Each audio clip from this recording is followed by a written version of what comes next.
go live to YouTube. You're going to hear a weird little noise because there's about a 20-second delay, 20 to 30 seconds delay before it hits YouTube. But I don't get, live. There we go. Go live to YouTube. I don't get a mute button until it goes live. I can't mute it ahead of time. But I want to keep an eye on it to see who's here in YouTube. So welcome to the people in YouTube. I've been chatting for a bit with the people here on Zoom who are members of my rug cooking journey. I do a lesson like this every Tuesday, but we share the first Tuesday of the month, which is a question and answer session. And I share that with YouTube. I try to share it with Facebook, but I didn't quite have enough YouTube juice today. So YouTube it is, and it gets more views there anyways. So it's going to be all about questions today. So if you're on YouTube, you can put them in the chat on the right-hand side. If you're on a computer, you'll see the live chat. You can put it there. Those of you who are with me on Zoom, you know where to get that. You just move your cursor so that the bottom shows up and then click on chat and it'll open a window. You can leave that window there. And no, okay. Why is the recording paused? Recording in progress. That's the sound we want. Okay, so we are recording. Today is Tuesday, May 6th. That's right? I went and got a massage this morning, which is my favorite thing to do. I've been treating myself to one a week, trying to get rid of inflammation in my body, and she's doing a really good job of it. But we were scheduling the next couple of visits out because she's very popular, so she doesn't have a whole lot of spaces left. So we were scheduling into June, and I was like, wait, that's summer. Holy cow. June is here, or it will be very, very shortly. So here we go. I got a question on YouTube. Thank you, Kat, for bailing me out. Let me fix that a little bit. And I am going to do a little bit of behind the scenes stuff. I'm going to spotlight my screen for everybody.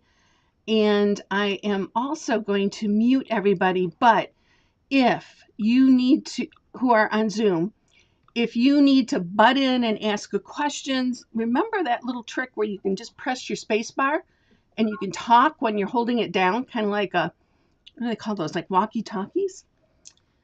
So let's answer Kat's question. She says, I noticed that many hookers store their wool in closed plastic containers. I thought wool needed to breathe. Any thoughts? My answer to that is, you're right. It needs to breathe.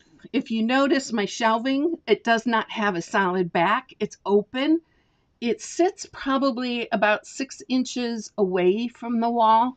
Because this is a public space, and I've never had trouble with these shelves, but because it's a public space, I have it attached to the wall with one of those, what do they call them? They're like a lag screw, I think.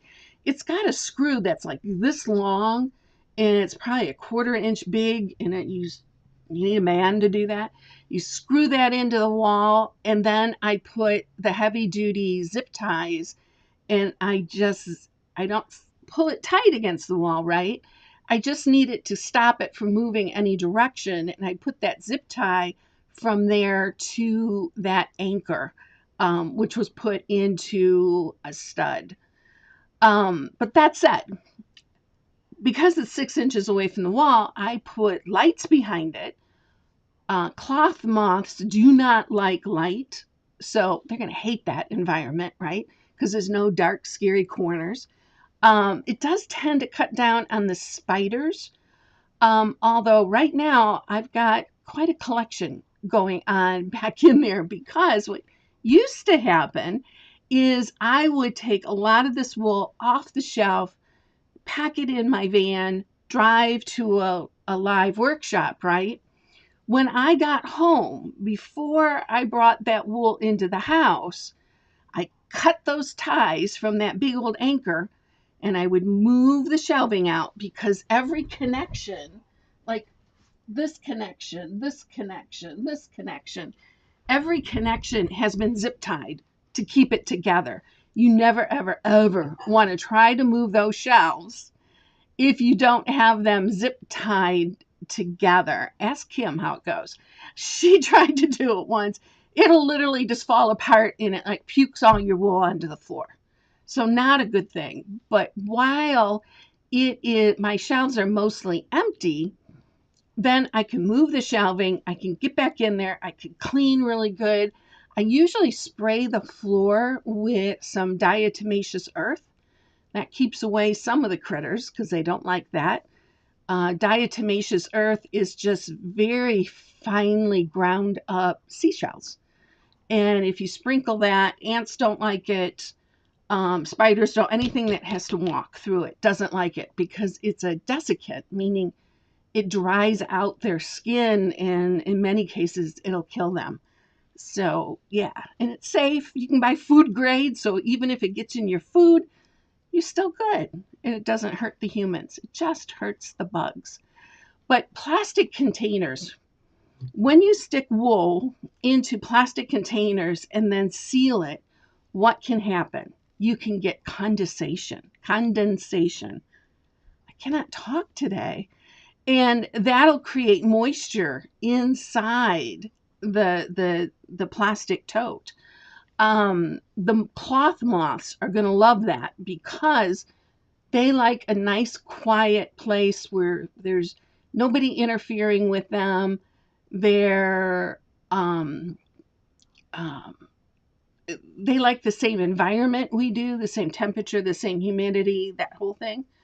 And give them a plastic container to snuggle down in, they are in seventh heaven. And what happens, what's weird about cloth moths is they'll kind of wait until the environment is right and then they come out. So you maybe have never had problems with cloth moths. You put your stuff into plastic totes, stick them into a closet, and then all of a sudden, guess what? You got cloth moths. You can't really see the eggs. It looks a little bit like salt and pepper. So the best thing is prevention. Prevention means open air, which this is because the back of the storage unit is open.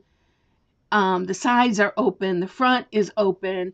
There's no off gassing from any wood products, right? Because if you store your wool on wood, you need to make sure that you've got a barrier of some sort in between the wood and your wool. Otherwise, those off gases are going to facilitate the decay of your wool. Uh, so Kat says, sounds like a scene from a horror movie. And she's absolutely right. It really is a horror movie.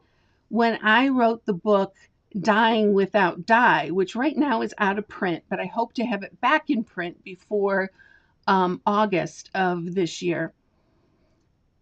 When I researched that part, I did a chapter on cloth moths and how to prevent them. And so I interviewed a couple exterminators. And my question was, so hypothetically, I get cloth moths and I want to guarantee that they're all dead. What do I do? And without hesitation, both exterminators said move. They get into your baseboards, they get into places you would never think of, and they just sit there and wait again until the timing is right. So you just want to stay away from that.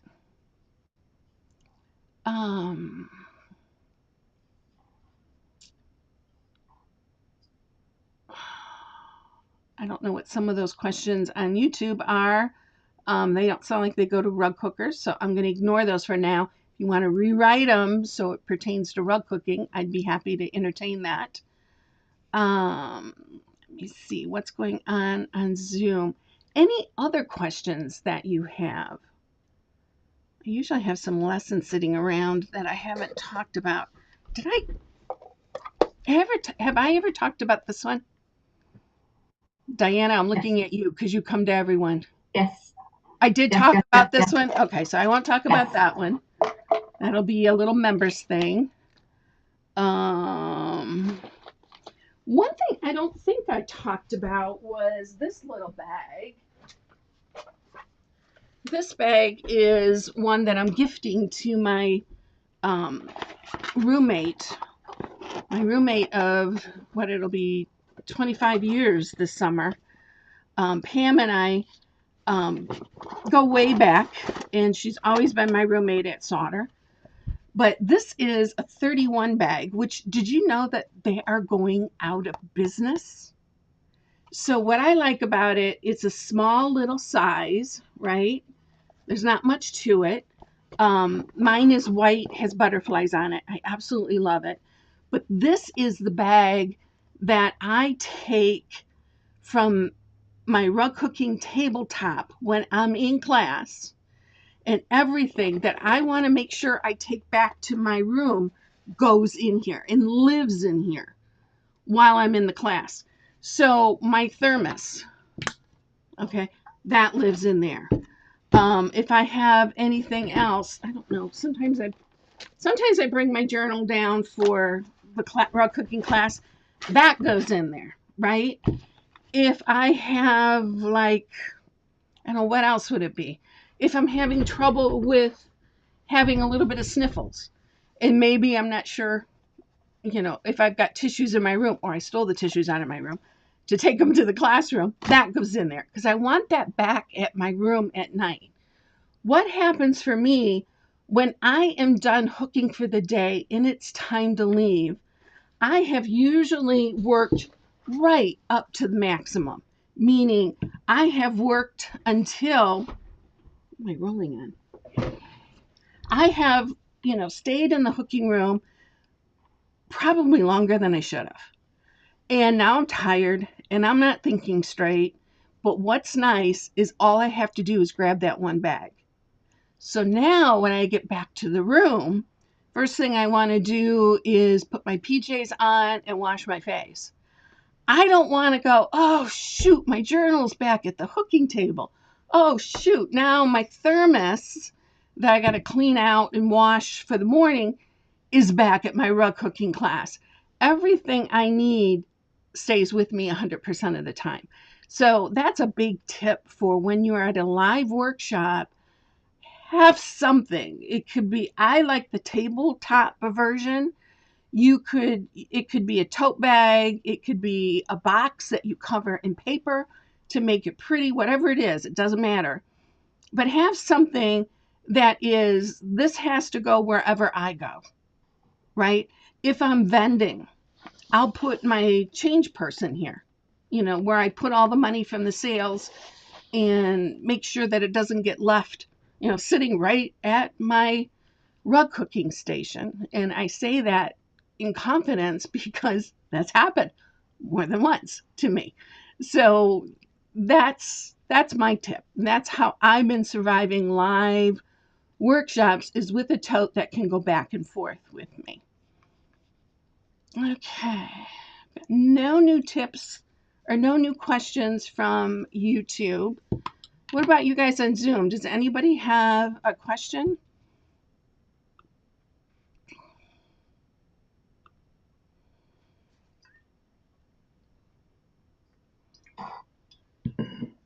We always start slow, but then it gets going. We got 17 people watching on YouTube. What are your questions? Your rug cooking questions? You can ask me anything.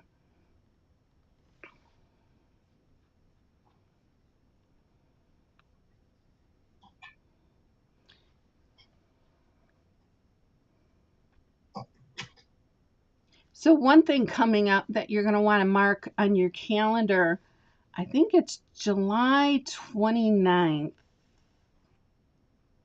Yes, July 29th is the next fifth Tuesday of the month. And on that fifth Tuesday, I invite members of the practical color planning class and the virtual die class to come to office hours, which happens every single Tuesday. What we're going to be covering in that lesson is digitizing your die recipe book, because I've heard, in one case, someone had just misplaced it, but she doesn't remember where she put it and she hasn't found it yet, right? What if that wasn't an issue? What if something horrible happens, like your house burns down? You're probably not going for your die recipes. You're going for other important stuff and getting the kiddos out, right? So if you knew your die recipes were all saved somewhere up in the cloud, I'm going to set up a template in Notion, and that's going to be another template that you can download. And right now inside the membership, we have the Notion art catalog, which is been available, and lots of people are using that. So that July 29th lesson will be how to duplicate it as a template, how to bring it into your Notion account. And yes, you can have a free Notion account and it'll still work. Okay, so Kat is asking, can you hook with crochet hooks? Yes and no. Okay. You can do it short term, but long term, it's going to hurt your hands. You need a bigger handle on your hook. You need a handle more like this. And what I recommend is having a hook that has a thicker shank, meaning it's thicker here at the base than it is up at the top. Now, what makes that nice is that I literally use this hook for absolutely everything. And there is, if you go to Solder Village and you come for that event, which happens in every August, there is a place right in town that knows how to do this. They can engrave your name on a weird surface like a hook. What's nice about this is that I don't accidentally sell my favorite hook, which I've done before. So that's why I put my name on it. And also, if it gets left laying around, everybody knows where it belongs. So there are hooks that are sold that look like crochet hooks stuck in a wooden handle. And those are okay. Those are beginner hooks. I recommend as a beginner that you start with probably a number 5 or a number 6 cut at the biggest. The bigger the cut size, the harder it is to pull it up, especially if you don't have a wide shank. You really need a wide shank for the wider hooks. You don't need a different hook. And there's no such thing as for these cuts you need this hook and for these cuts you need this hook. Someone tells you that there is one, they made it up. Okay, that doesn't exist. Every manufacturer is different. And the manufacturer, like the person who made this one, it was a guy in his garage who's no longer making them anymore. So when you find a hook that you like, buy as many as you can get and stock them away, because they will get chewed up by puppies. I've gone through 2 dogs that like to chew up my hooks. Or you will lose them, but maybe not if you got your name engraved on it. But the biggest thing is you might not be able to find that hook in 10 years, 5 years, 2 years, next month. You might not be able to find that hook because that person who's making them is no longer doing them. So you want to get as many as you can. The problem with the crochet hook, I don't have one because I don't recommend them.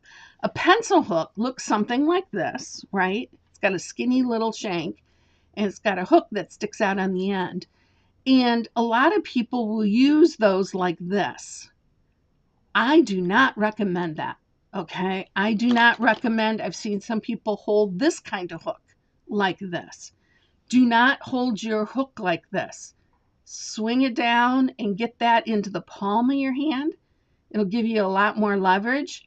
Put your thumb in line with the business end of the hook and then start hooking. What happens when you hold the hook like this is you are using these tiny little muscles in your fingers.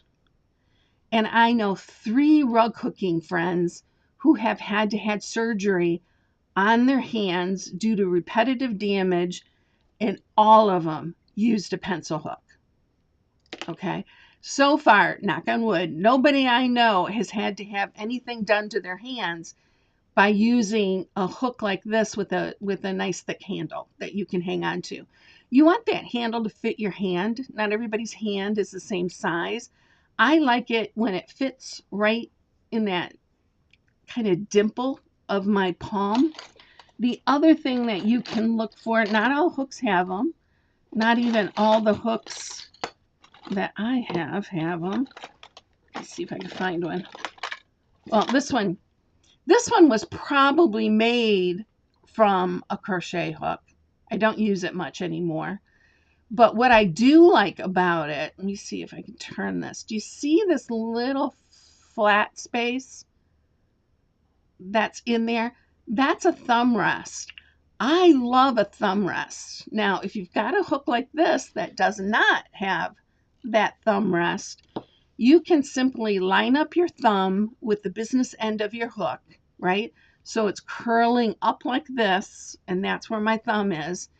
And then cut a little piece of sandpaper, put it on your thumb, and just rub that while you're watching TV until you get it down to where it needs to go.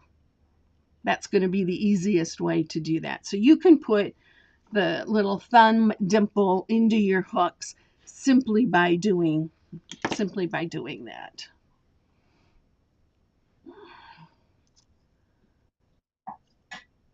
Okay, interesting. So Kat says, I've been holding my hook incorrectly.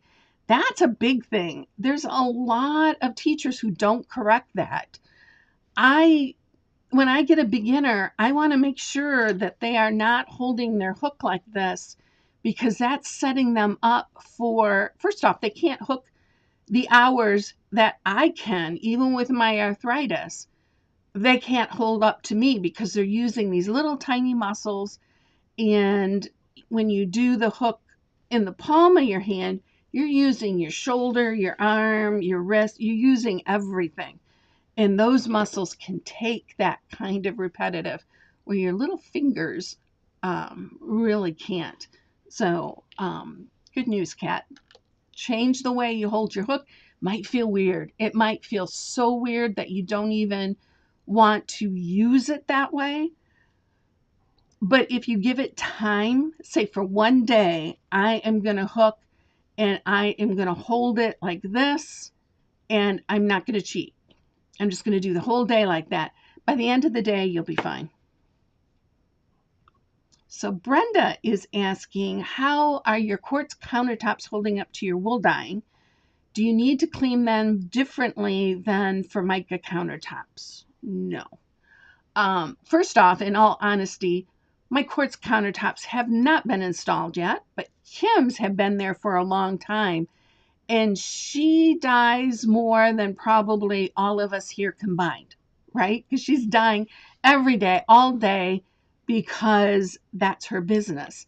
And she cannot stain those countertops. She got a sample, and I did the same thing. She got a sample, and she tried to stain them. She would take very strong dye and mix it with some water and stick it on a sample and just let it sit there for a week, see what it would do. Everything has cleaned up beautifully. If you get dye on any of your kitchen surfaces, the one thing that will get rid of it almost immediately is going to be bleach. I was doing a dye demo lesson, and I asked all the students who came to my house on a weekly basis, bring your ugliest red wool that you don't like anymore and let's make it better. So they all came in with usually recycled wool, because that's what they were not using, because they had all gotten used to using the better quality wool. And what we wanted to do was to change that color. So I mixed up the complement. So the complement of red is green. So I mixed up a super dark green dye.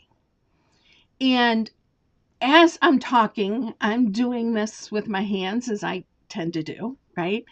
And I had used a long stir stick and my hand caught it. It tipped it towards me. Luckily, I got out of the way, but it went like a waterfall all down the front of my cabinets. Okay, there was a huge hush in the room. Everybody got really quiet and really nervous. And then a couple people jumped in with me. We used paper towels to soak up the liquid. Um, we eventually got it to the point where there was no more green left, but I had white kitchen cabinets. And what had stained was a yellow. So I had this big yellow waterfall all down the front of my cabinet. And they're like, "Oh, what are we going to do about that? That's not coming off." And I'm like, "I think it will." So, and they're the melamine kind of cabinets, they were like shaker style. So what we did is we got bleach, we put it on a paper towel, and I started wiping. I had used bleach on the cabinets before, so I knew it was okay. And pristine, perfect. There was no after effects from any of that, and it has all worked out beautifully. Now, one thing that I do differently that I can't remember if it's in the virtual die class or not, and that is I put down not newspaper or paper towels or anything like that. I lay down the puppy piddle pads. So those little pads, and they can be big, depends on, measure your counter space and figure out what size you want. And I've got them left over from our dogs when they were little. And one package will last you probably a lifetime. And I just put those out. What I like about that is it has the absorbent layer and then it's got plastic underneath it. So it's not going to get to your countertop, but it's going to pull that liquid down. And even the powder seems to go through that fabric and get stuck in the lower levels. Where if you're using newspaper, that powder will just sit on there. And as soon as there's a brush of wind, and it could be as simple as you walking by it, that dye is going to go somewhere. So I love the puppy piddle pads. So yeah, for mica, no problem. My experience, quartz, no problem, based on Kim's experience. Oh, it's going to stop raining soon, you think? I was about ready to start building an ark. We've had non-stop rain. Okay, what else do you guys have?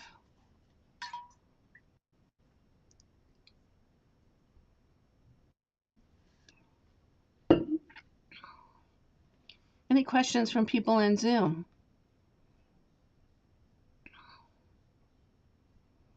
Okay, so everybody's being a little bit shy. So what I'm going to do is I'm going to take this moment to disconnect from YouTube. If you're here with me on Zoom, stay put because I'm going to come back to you. So thank you for watching Office Hours, and I'll see you again next month.